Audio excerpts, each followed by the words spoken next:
Coming up tonight on YCN News, Market Basket celebrates the approval of the company's sale to ousted CEO Arthur T. YCN News has a special broadcast to come on some financial and environmental issues discussed on the expansion of Mount Sunapee. And the Claremont Savings Bank celebrates its customers with the Customer Appreciation Day. For more news, weather, and sports, it's time for YCN, your local view. Now, your daily digest of the Dartmouth Lake Sunapee region, southern Vermont, and Windsor County. News, sports, weather, and all that is happening in our area. The news on YCN, your local view. Good evening and welcome to this Thursday edition of YCN News. I'm Rose Spillman. For some 9,500 people employed in New Hampshire by Market Basket, including at the retail grocery store in Claremont and Warner, today is a good day. I'm here at the Market Basket in Claremont, New Hampshire, where some good news has finally arrived. Last night it was announced that the sale of the company to the family of Arthur T., the beloved and ousted CEO, has been approved. I'm here with Keith Rowe, the deli manager at the Market Basket in Claremont. So how did you find out about last night's news? Well, most of the employees and associates have been keeping track of the news through a Facebook page called Save Market Basket. So I found out last night. I checked it before I went to sleep. Great. And what's your reaction? Oh, it was like a great weight had been lifted, you know. It's a good feeling of relief. It was hard to fall asleep after I heard, you know. Your mind starts racing about how we're going to get things going again. It's a good positive feeling for everybody. So what's happening now? Most departments have received enough product to be mostly stocked. My department's, mostly stocked. There's still a few items that we're out of. But within a week and a half, we should be mostly stocked up in the store, up and running. Customers are extremely positive that we're talking to. They seem happy to be coming back in the store, and we're happy to have them back. So should be up and running, going full steam soon. It's not every day that the governors of two states weigh in on a private business matter, but that's just what New Hampshire Governor Maggie Hassan and Massachusetts Governor Deval Patrick did after word broke that the Demoulas family had reached a deal over its future. Arthur T. Demoulas will buy out other family members and rival cousin Arthur S. Demoulas' controlling share of the supermarket chain for $1.5 billion. Arthur T., or Artie T., will be back in charge of Market Basket's 71 stores. Market Basket is a major employer in Massachusetts and New Hampshire and an important local resource for the communities the company serves, Hassan and Patrick say in a prepared statement.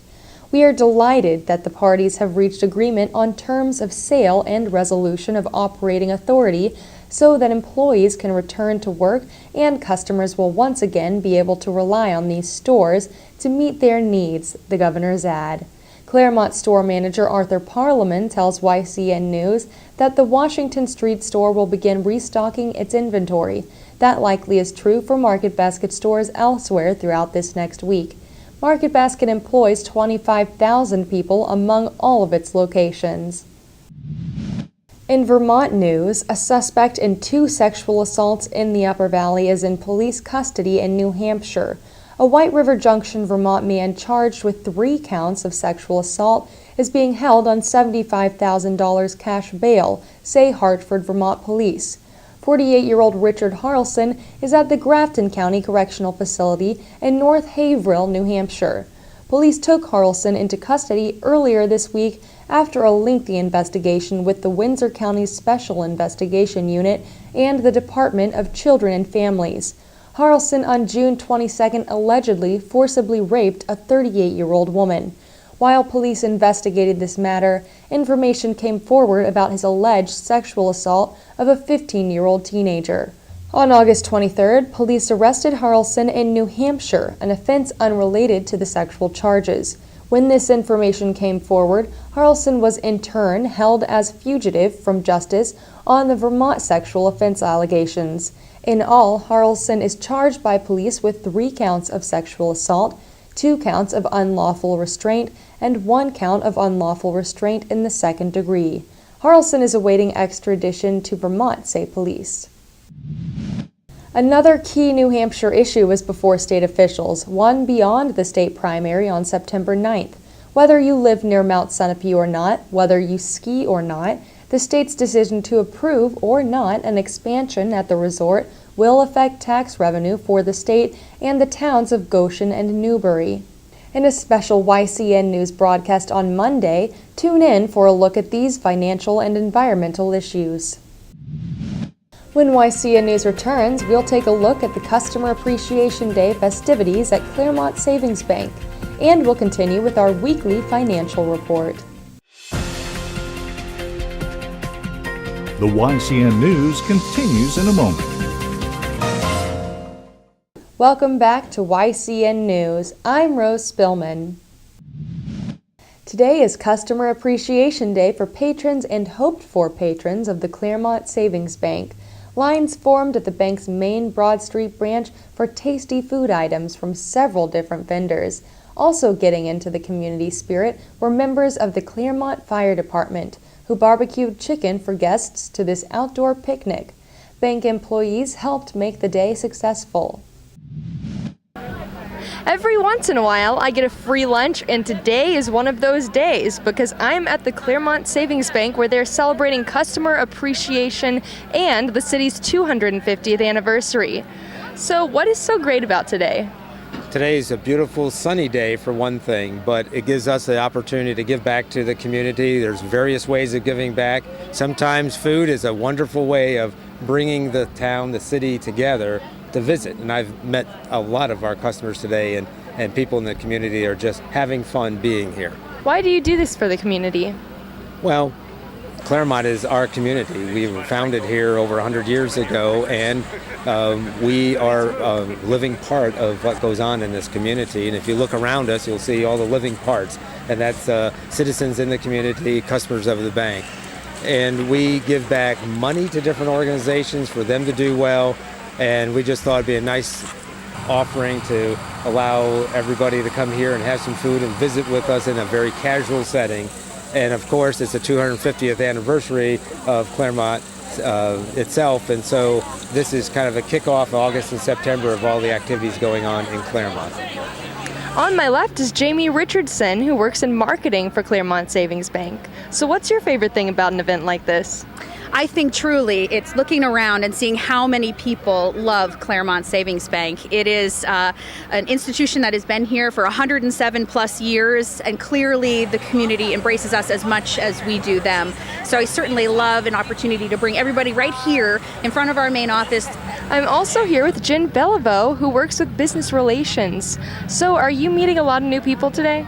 We certainly are meeting a lot of new faces, their families, friends, neighbors. It's been a fantastic turnout. We're really pleased about the number of current customers that have come. And same thing, brought their family, friends, neighbors. We're really delighted that we've had such an amazing turnout.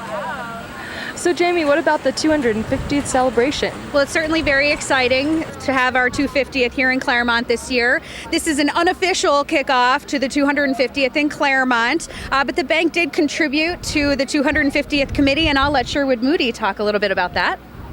Yes, early on there was a committee set up in order to create different activities for the community for the 250th, and we thought it was important to contribute. We did contribute $10,000 right from the beginning to help support the activities, and it's going to continue with our advertising and our marketing as part of celebrating the 250th. As Jamie said, this is kind of an unofficial cook-off for that, but there's a lot of activities going on through September, so we're so glad to be able to participate in the community, and this is one way of starting it.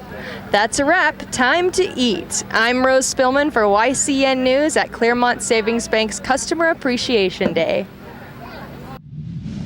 On another community note, consider heading to your local public library for a must-have back-to-school item. We're talking about library cards here. September is National Library Card Month, and beyond your local library, online access to the state of New Hampshire's collection is possible. The American Library Association has named September Library Card Sign-Up Month and is encouraging students of all ages to make sure they are able to take advantage of the many resources libraries offer. While electronic devices offer internet access and study apps, they're not a substitute for the amazing amount of information that's available at New Hampshire's public libraries, says New Hampshire State Librarian Michael York. For students, a library card is the single most cost-effective tool they can get to enhance their education, York says. Electronic tablets and smartphones can be important learning tools for today's students, but the most versatile item available to them is the same one many of us used and still use, a library card.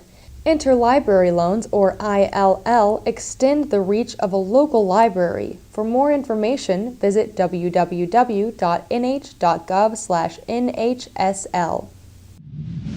YCN News continues today with financial news you can use. In this latest installment of our weekly financial report, let's learn more from Martha Mackey of Claremont office of Edward Jones.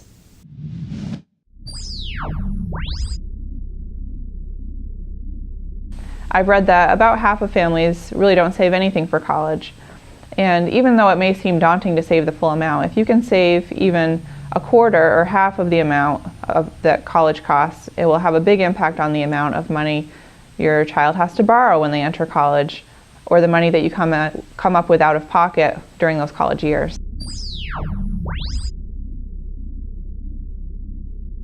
The second mistake is just using a regular savings account, particularly if you have a younger child. If you're going to put money away, it's better to put it into something that has growth potential. That way you'll get a lot more bang for your buck and be able to keep up more with the rising cost of college until your child is ready to start school. In some cases, if a lot of your income is going to pay those college tuition bills, then that may be diverting your savings. But if you can continue to just make a regular monthly payment into a college fund, that can really help them a lot during the college years as well. And especially if you have more than one child, then it's a good idea to continue adding so that you'll be more prepared when the second child comes ready for college as well. But I think it's important to keep in mind that there are other ways to pay for college. Hopefully your child may apply for some scholarships or may qualify for some reasonable loans and that kind of thing. There is no other way of preparing for retirement other than putting money away. So I would be very careful not to jeopardize your own retirement to pay for college.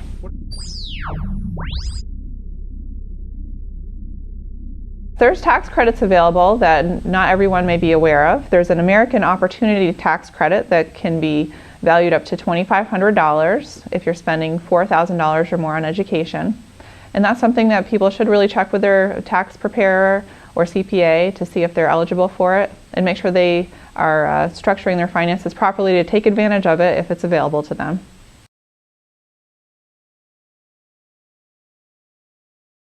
This is Martha Mackey, your local Edward Jones financial advisor, located at 54 Opera House Square in Claremont, New Hampshire, member SIPC.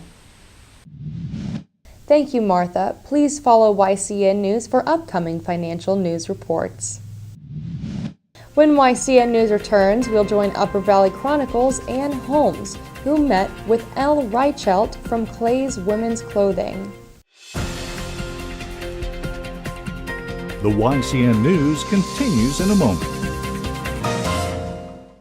Welcome back to YCN News. I'm Rose Spillman. Now, Matt McDonald will have a look at our weather for the next few days and then move on to sports. Thanks, Rose. Tonight we'll have patchy fog after 3 a.m. with lows in the upper 40s. Skies will be mostly clear and winds will be around 5 miles per hour. Tomorrow morning will be foggy until around 10 a.m. Then we'll have sunny skies with highs in the 70s. Tomorrow night we'll have partly cloudy skies with lows in the 50s. Saturday will be partly sunny with a high of 76 degrees and winds up to 10 miles per hour. Saturday night will be mostly cloudy with lows in the 60s. We are experiencing clear and sunny skies in our region. A storm may reach us Saturday or Sunday. Now let's see what's coming up on our community calendar.